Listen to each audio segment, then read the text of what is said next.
Hello friends, welcome to my YouTube channel. YouTube চ্যানেলে আজকে যে গুরুত্বপূর্ণ ভিডিওটি তোমাদের সামনে শেয়ার করব সেই ভিডিওটি হলো ক্লাস 9 জীবন বিজ্ঞান অর্থাৎ লাইফ সায়েন্স।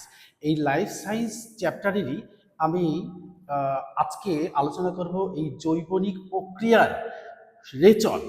এই রেচন অংশটাই আজকে তোমাদের সামনে আলোচনা করব। তো আমি আজকে যে বইটা নিয়ে তোমাদের সামনে হাজির হয়েছে, জীবন বিজ্ঞান ও পরিবেশ পরিচয়, মাখনচন্দ্র চৌধুরী, দীনেন ভট্টাচার্য, দুলাল চন্দ্র সাঁতরা, এই সাঁতরা পাবলিকেশনের বইটা নিয়েই আজকে তোমাদের সামনে আলোচনা করব। তাহলে আমরা আজকে আমাদের এই চ্যাপ্টারটা অর্থাৎ জৈবনিক প্রক্রিয়ার যে চ্যাপ্টারটা, এই চ্যাপ্টারের কিন্তু পঞ্চম পার্ট অর্থাৎ পার্ট 5, অর্থাৎ আমি লিখেছি class 9 subject life science chapter 3 part 5।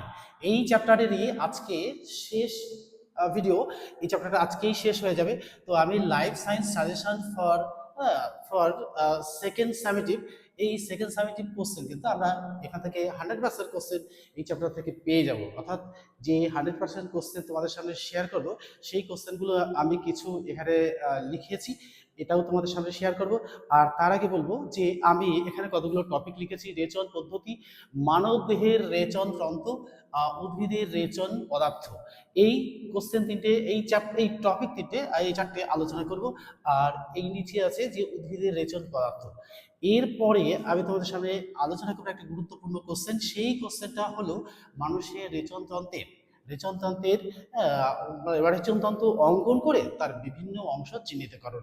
এটা পরীক্ষায় আসে, তাই আমি তোমাদের সামনে যতটা পারবো শেয়ার করব।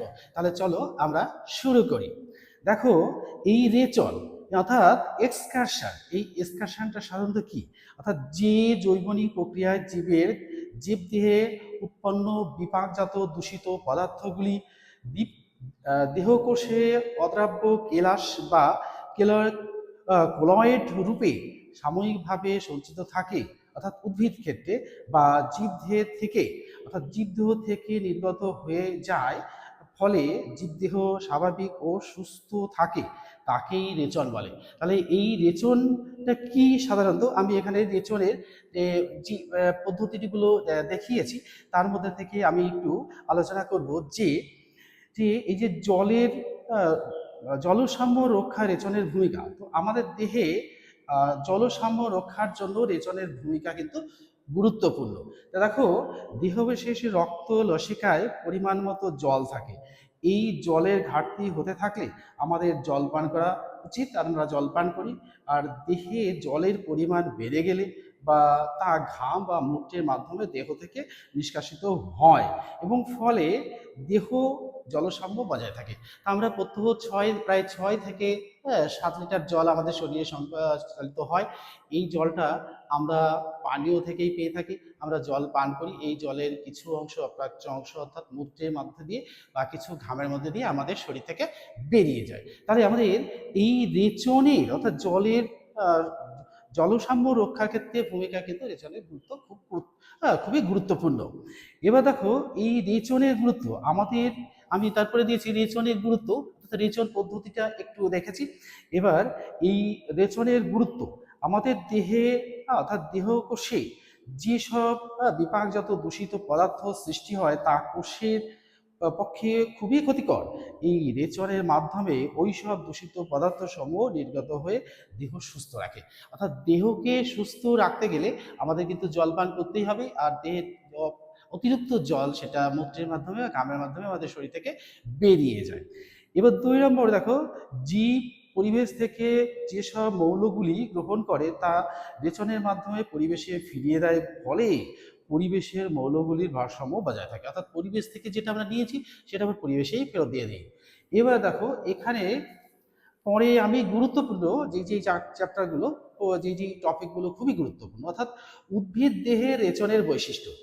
উদ্ভিদের রেচন পদার্থগুলি প্রাণীদের তুলনায় কম জটিল এবং কম ক্ষতিকর। দেখো, আমরা যে জল পান করি তা বা খাদ্য খাবার খাই তা রেচনের মাধ্যমে আমাদের দেহ থেকে মলমূত্রের মাধ্যমে বেরিয়ে যায়, এবং আমরা যত্রতত্র যদি মলত্যাগ বা মূত্র ত্যাগ করি তাহলে কি হবে, পরিবেশে কিন্তু খুবই ক্ষতিকর হয়ে দাঁড়াবে। তো সেক্ষেত্রে উদ্ভিদের ক্ষেত্রে কিন্তু সেটা খুব কম।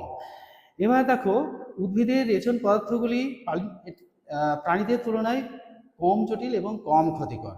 উদ্ভিদ দেহে বিপাকীয় ক্রিয়ার হার কম হয়, এদের দেহে রেচন পদার্থ ও কম উৎপন্ন হয়। তাহলে রেচন পদার্থ উদ্ভিদ দেহে কম উৎপন্ন হয়। উদ্ভিদের রেচন পদার্থগুলি বেশিরভাগ কোষে কেলাস বা কলয়েড হিসাবে সঞ্চিত থাকে। ৪ নম্বর দেখো, উদ্ভিদ দেহে কোনো নির্দিষ্ট রেচনাঙ্গ বা রেচনতন্ত্র না থাকায় প্রাণীদের মতো উদ্ভিদেরা রেচন পদার্থ দেহ থেকে সরাসরি নির্গত করতে পারে না। দেখো, আমরা যে জল বা খাদ্য খাবার খাই সেগুলো রেচনের মাধ্যমে আমাদের দেহ থেকে বহিষ্কৃত হয়, কিন্তু উদ্ভিদের ওইরকম কোনো অঙ্গ নেই যে অঙ্গ দিয়ে তারা পরিবেশে সেই রেচন পদার্থগুলো ত্যাগ করবে। তারা কি করে, তাদের সরাসরি এটা পরিবর্তন করতে পারে না। তারা কি করে রেচন পদ্ধতিটা পরিচালিত করে সেটা আমরা দেখব। দেখো, এই যে রেচন পদ্ধতি বেশিরভাগ উদ্ভিদ রেচন পদার্থ অপসারণ করতে পারে না। হ্যাঁ, তারা রেচন পদার্থগুলিকে বিভিন্ন কেলাস বা কলয়েড রূপে বিভিন্ন অঙ্গে বিচ্ছিন্নভাবে জমিয়ে রাখে। এবার দেখো, কতিপয় উদ্ভিদের প্রধান পত্র মোচন, বাকল মোচন ও ফল মোচন করে তাদের দেহর অতিরিক্ত রেচন পদার্থগুলিকে ত্যাগ করে। দেখো, এই পত্র মোচন আমরা দেখি যে সব উদ্ভিদেরই পাতা কিছু কিছু সময়, অর্থাৎ গ্রীষ্মের শুরুতেই কিন্তু এই পাতাগুলো, শীতের শেষ আর শীতের শেষের দিকে সাধারণত পাতাগুলো পড়ে যায়। কিছু কিছু গাছের পাতাগুলো একেবারে পড়ে যায়, যেমন সজনে, গোল, তারপরে জাম, এই সমস্ত গাছের পাতাগুলো একেবারে ঝরে যায়। পিটুলি, হ্যাঁ, এই সমস্ত গাছের পাতাগুলো ঝরে যায়। শিমুল, এই যে গাছের পাতাগুলো ঝরে যায় তারা এই পত্র মোচনের মাধ্যমে কিন্তু তাদের দেহ থেকে রেচন পদার্থ ত্যাগ করে। তা দেখো, পর্ণমোচী উদ্ভিদ যেমন শিমুল, শিরীষ, আমড়া, অশ্বত্থ ইত্যাদি ইত্যাদি বছরের বিভিন্ন ঋতুতে পত্রমোচন করে পাতায় সঞ্চিত রেচন পদার্থ ত্যাগ করে। আর বহুবর্ষজীবী চিরহরিত উদ্ভিদ সারা বছর ধরে অল্প বিস্তার পাতা ঝরিয়ে রেচন পদার্থ ত্যাগ করে। তাহলে রেচন পদার্থ ত্যাগের মাধ্যমে তারা কি করে, উদ্ভিদ থেকে, তাদের দেহ থেকে রেচন পদার্থ ত্যাগ করে।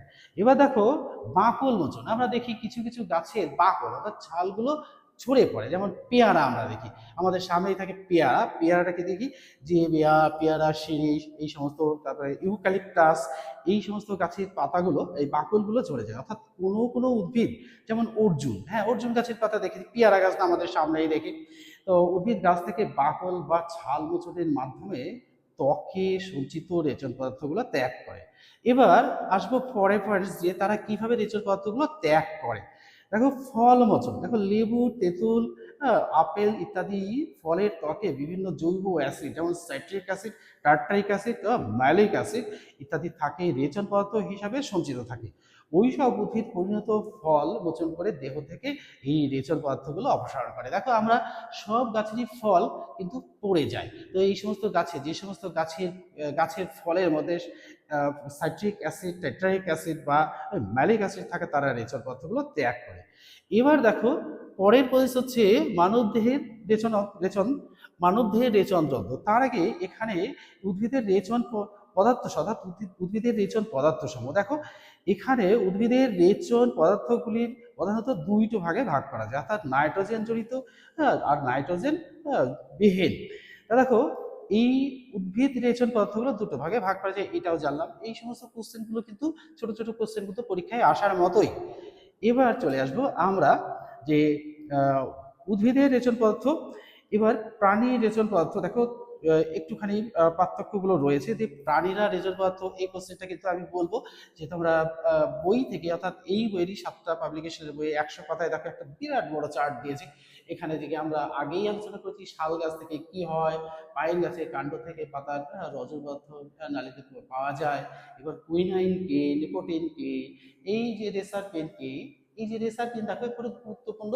সর্পগন্ধা গাছের মূলে কিন্তু রেসারপিন থাকে, এটা বায়ু চাপ অর্থাৎ রক্তচাপ, উচ্চ রক্তচাপ কমানোর ক্ষেত্রে ব্যবহার করা হয়। আবার কুইনাইন দেখো, সিনকোনা গাছের ছাল থেকে আমরা কুইনাইন পাই, এটা ম্যালেরিয়া রোগের অব্যর্থ ঔষধ, এটাও আমরা পেয়ে থাকি। এবার মরফিন, মরফিন দেখো আফিম গাছের বীজ ফলের ত্বকে পাওয়া যায়। এই মরফিন এই যন্ত্রণা উপশম বা গাঢ় গাঢ় নিদ্রার ওষুধ তৈরি করতে ব্যবহার করা হয়। এই যে আমরা এই মরফিনটা পেয়ে যাই তামাক গাছের থেকে। এবার এখানে একটা কোশ্চেন, যে উদ্ভিদ দিয়ে রেচন পদার্থ, প্রাণী দিয়ে রেচন পদার্থ, আমি একটু বলবো যে রেচন পদার্থ, উদ্ভিদ রেচন পদার্থগুলি তুলনামূলকভাবে কম ক্ষতিকারক হওয়ায় দীর্ঘদিন উদ্ভিদ দেহে সঞ্চিত থাকতে পারে। কিন্তু দেখো প্রাণীদেহের ক্ষেত্রে কি হয়, রেচন পদার্থগুলি অত্যন্ত ক্ষতিকর এবং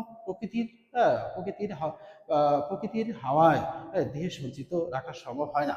তাহলে দেখো আমরা রেচন পদার্থগুলো যে আমরা আজকে টয়লেট বা মলমূত্র ত্যাগ করলাম না, সেটা আমরা পরে করবো, এরকম বলে হবে না। তো এটা করলে আমরা শরীর অস্তিত্বে আমরা আমাদের মৃত্যু পর্যন্ত ঘটতে পারি। এবার এই যে গুরুত্বপূর্ণ রেচন তন্ত্র, দেখো উদ্ভিদের নির্দিষ্ট রেচন তন্ত্র থাকে না, এটা তো আমি আগেই বলেছি যে উদ্ভিদের রেচন তন্ত্র থাকে না। আমাদের রেচন তন্ত্র দেখো, প্রাণীদের নির্দিষ্ট রেচন তন্ত্র থাকে, সেই রেচন তন্ত্রের মাধ্যমে আমাদের দেহ থেকে মলমূত্রের মাধ্যমে, ঘামের মাধ্যমে দেহ থেকে বেরিয়ে যায়।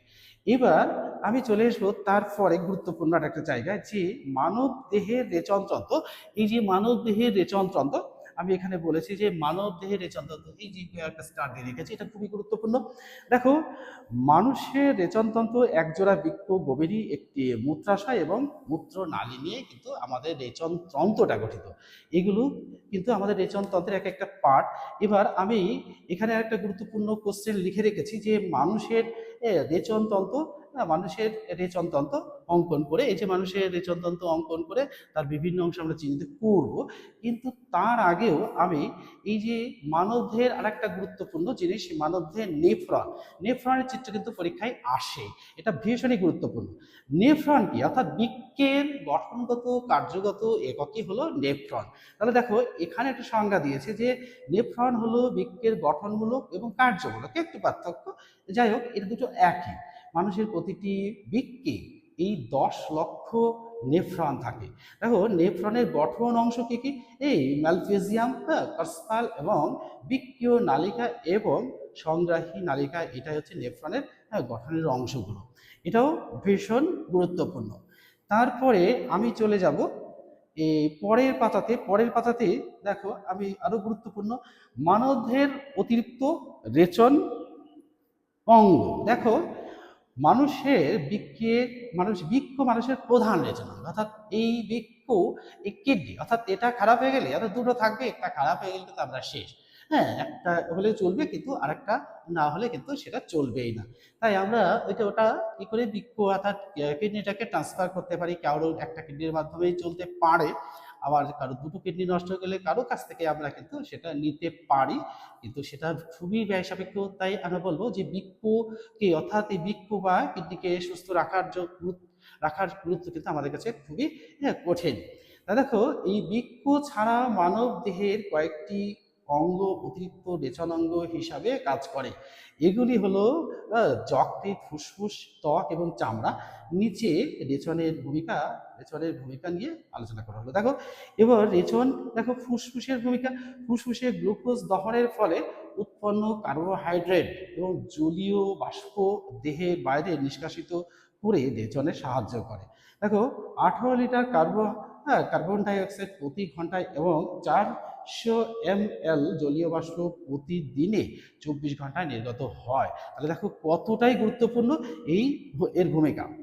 দেখো এবার এই রেচনের ত্বকের ভূমিকাটা দেখো আমরা যে জলপানগুলো করি, এই জলপান করার ফলে আমাদের দেহের অতিরিক্ত জল এই ঘর্মগ্রন্থির মাধ্যমে দেহ থেকে অপসারিত হয়, আমরা ঘামের মধ্যে দিয়ে সেটাই ত্যাগ করে থাকি।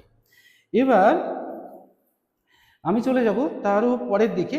এই যে তারও পরের দিকে যাওয়ার আগে আমি দেখেছি এখানে যে এই যে মানব দেহের এই যে বৃক্কটা দেখতে কেমন, অর্থাৎ বৃক্কতে যেটাকে আমরা কিডনি বিনস বলে চিনি আমরা সাধারণত বিভিন্ন তোমার ওই তরকাতে ব্যবহার করে, একটা বিভিন্ন খয়েরি কালারের দেখতে লাগে, সেটাই কিন্তু এই কিডনির আকৃতি। তো আমরা এই চ্যাপ্টার থেকে যে যে গুরুত্বপূর্ণ কোশ্চেনগুলো বা টপিকগুলো আলোচনা করলাম, এগুলি তোমরা অবশ্যই একটু গুরুত্ব সহকারে পড়বে। আর আমি যেটুকু বললাম সেটুকু তো অবশ্যই শুনেছো। এবার আমরা চলে আসব এখানে এই যে মানুষের দেহের রেচনতন্ত্র, এটা আমি যতটা পারবো একটুখানি যেটুকু দেখাতে পারি সেই অঙ্কন করে আমরা তার বিভিন্ন অংশ চিহ্নিত করার চেষ্টা করব। দেখি আমরা কতটা করতে পারি। দেখো এখানে দুটো কালারই করতে হবে, কিন্তু আমি দুটো কালারে দেখাতে পারছি না। যে দুটো কালারে দেখাতে গেলে একটু অবশ্যই অন্য ধরনের কালি লাগে। তো আমি তাও এটাকে একটু দেখাচ্ছি। দেখো একটু তেরা বেঁকা হবে, হ্যাঁ। এবার দেখো তারই পাশাপাশি আমরা আরেকটা নিয়ে আসবো, যে এটা চলে এলো, হ্যাঁ। এটা চলে এসে দেখো এখানে দুটো ভাগে ভাগ হচ্ছে। এবার এই ভাগগুলো দেখাবো একটুখানি, দেখার মধ্যে একটু তেরা বেঁকা হলেও সাধারণত এটা বেশ গুরুত্বপূর্ণ। তোমরা একটুখানি দেখে নেওয়ার চেষ্টা করবে, হ্যাঁ। তাহলে কি হবে, আমরা যেটুকু তোমাদের দেখাচ্ছি এর মধ্যে দিয়ে কিন্তু তোমরা কিছুটা শিখে নিতে পারবে। দেখো এইখানে একটা সেই কিডনি বিনসের মতন অংশ বিশেষ, এই ঠিক এরকম জায়গাতে এসে, হ্যাঁ, এরকম একটা হয়ে রয়েছে। এবার এই পাশে দেখো এই যে একটা চিত্র এরকম, হ্যাঁ, অঙ্কন করেছি। এর থেকে কি হয়েছে, এই এই অংশটা থেকে আমরা যদি একটুখানি মুছে এখান থেকে চলে যাই এখানে, তাহলে দেখো এই জায়গাটায় চলে গেল, হ্যাঁ। এইটা এই জায়গাটায় চলে গেল। এবার একটুখানি মুছিয়ে দেবো। আর তারপরে দেখো এখান থেকে একটা অংশ বেরিয়ে কি হচ্ছে, এখানে চলে যাচ্ছে, হ্যাঁ। এই যে অংশগুলো আমরা একটুখানি দেখাতে সক্ষম হয়েছি। এবার এটা সাধারণত আমি তো আর আঁকতে বসিনি, জাস্ট আমি তোমাদের একটা দেখাতে চেয়েছি যে এটার মধ্যে দিয়ে আমরা কিভাবে এটা করতে পারলাম সেটা একটু বোঝানোর চেষ্টা করছি। তো যাই হোক, আমরা এই যে অঙ্কনগুলো করলাম, এবার দেখো এইখান থেকে একটা অংশ বেরিয়ে আসলো এখানে, আবার এখান থেকে এসে বেরিয়ে আসলো এখানে। এবার এখানে বেরিয়ে এসে দেখো এইটা আর একটুখানি মুছে দিই। মুছে দেওয়ার ফলে তাহলে একটু চিত্রটা সুন্দর হবে। এখানে দেখো এইরকম একটা গিয়ে এই, আর এইরকম একটা গিয়ে এই, এসে এই জায়গাটায় মিলিত হয়েছে। এবার দেখো এই জায়গাটায় আমরা দেখাচ্ছি। এবার দেখো যে এটা হচ্ছে প্রধান, এটা একটা কালারের, এটা একটা কালারের। এবার দেখো এই মহাশিরা, এটাকে আমরা মহাশিরা বলবো। এটা মহাশিরা। আর এটা দেখো, হ্যাঁ, মহাধমনী। এটা হচ্ছে মহাধমনী। এই মহাশিরা মহাধম দন্ত নয় হর্ষি, এই মহাধমনী। আমি পাট করে দেখাচ্ছি। দেখো এইটাকেই আমরা বলবো বৃক্ক। যদি এটা বৃক্ক হয়, হ্যাঁ, এটা যদি বৃক্ক হয় তাহলে এটাও তো অবশ্যই বৃক্ক। এই পাশের অংশ দুটো পার্ট, হ্যাঁ, ডয়রি কয় কয় বৃক্ক। এবার এবার দেখো এবার দেখো, হ্যাঁ, অর্থাৎ অর্থাৎ এবার আসবো আমরা, হ্যাঁ, রেনাল ধমনী। এবার এই রেনাল ধমনী কোনটা, এটা এই যে এটা দেখাবো, রেনাল ধমনী ধমনী, এটা চিহ্নিত করে দেখালাম। এবার দেখো এবার আসবো আমরা, হ্যাঁ, রেনাল শিরা। এই যে এইখানটা একটা অংশ পার্ট, এখানে রেনাল শিরা, এটা নিয়ে এসে রেনাল, হ্যাঁ, শিরা, হ্যাঁ, রেনাল শিরা দেখালাম। এবার দেখো এটা মূত্রাশয় মূত্রনালী, এইটা হচ্ছে মূত্রাশয়ের সঙ্গে যুক্ত, এটাকে বলবো আমরা মূত্রাশয়। আর এটা মূত্রনালী, নালী নালী। এবার দেখো এরকম ভাবে চিত্রগুলো যদি আমি তোমাদেরকে একটু দেখাতে পারি। এবার হচ্ছে আরেকটা হচ্ছে, এই জায়গায় একটা পার্ট থাকবে, এখান থেকে একটা পার্ট থাকবে, এই জায়গায় এটাকে পার্ট থাকবে, এটাকেই আমরা বলবো এই অ্যাড্রিনাল গ্রন্থি।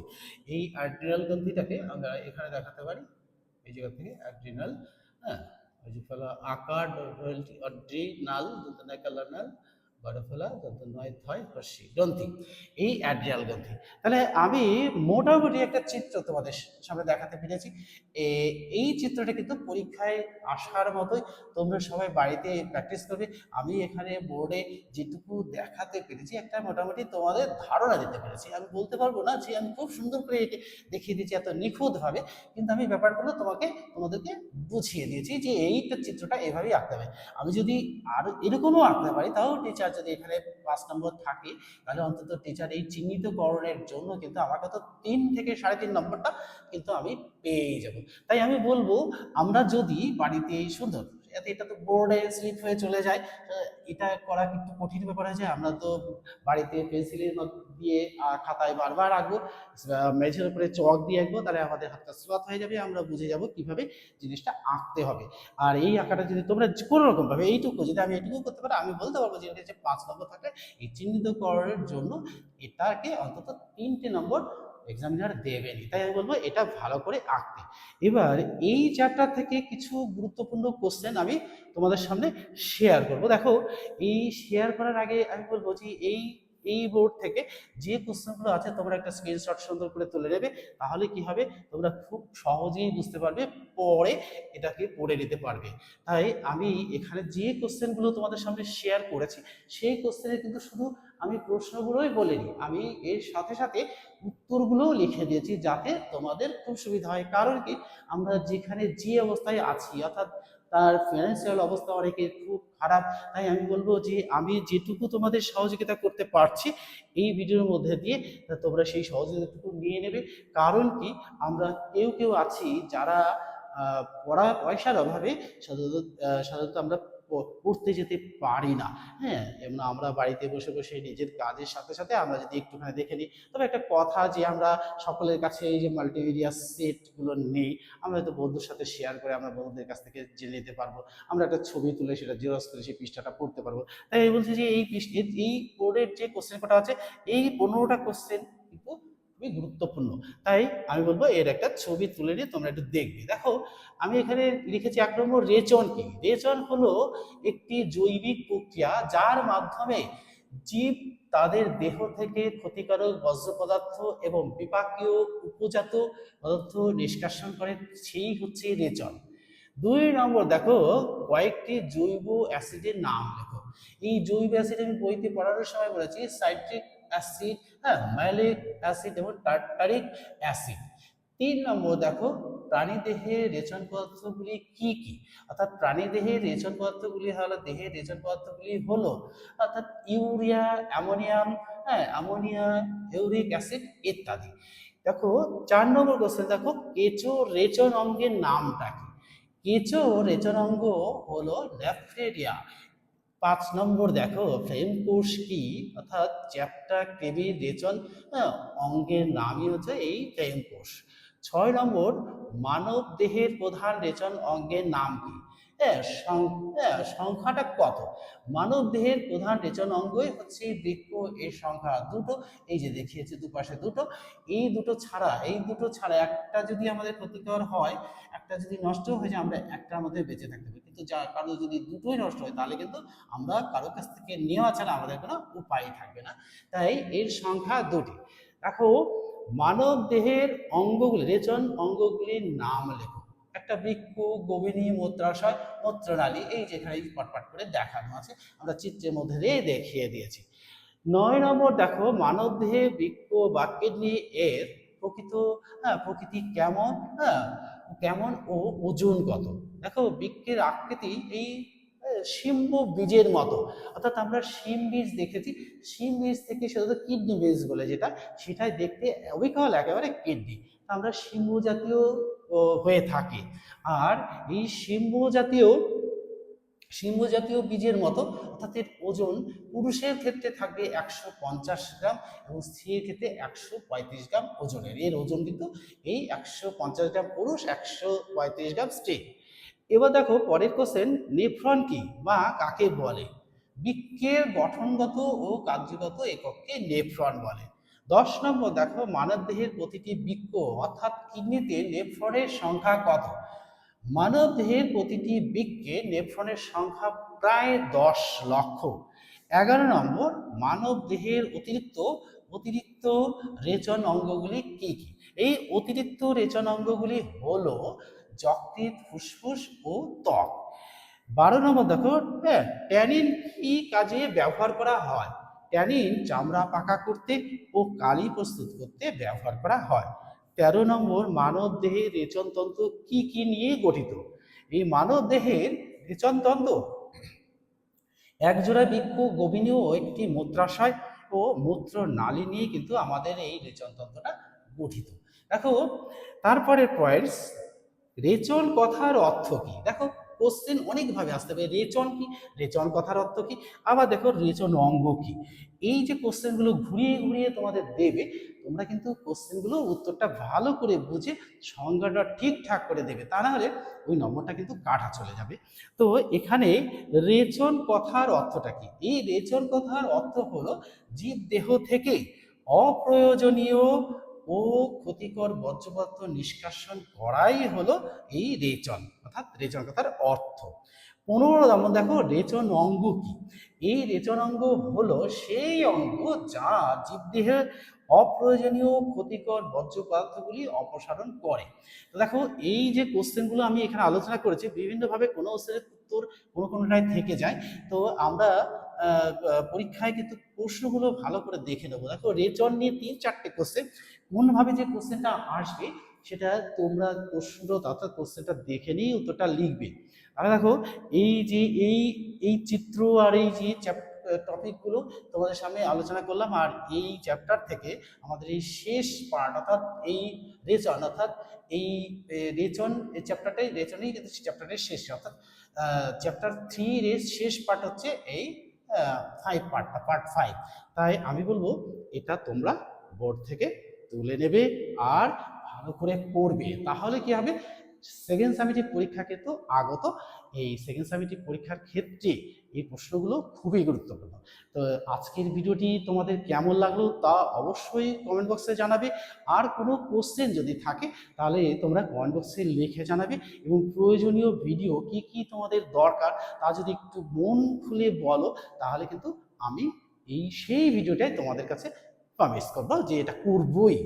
তাহলে আজকের মতো এখানেই শেষ করছি, পরের ভিডিওতে আবার তোমাদের সাথে দেখা হচ্ছে। Good bye friends.